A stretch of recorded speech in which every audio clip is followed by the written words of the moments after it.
Sampu ang port, 10. Parang kung palatay niya lang hindi nakakapagsapan. 40. 40. Ilagan mo naman. Uy ate, sobra na. Nadalawa ka na. Kaya 10 mi. Kasi ano, Kaya 10. Kaya 10. teka lang kuya, bibili pa siya ako magbabayad. Ay, ikaw rin ba?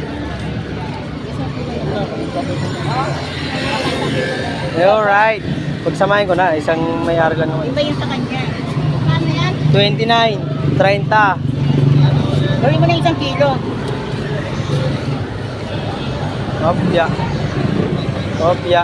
Money popcorn. Ano pa rin? Yan. Kakainin lang, kakainin.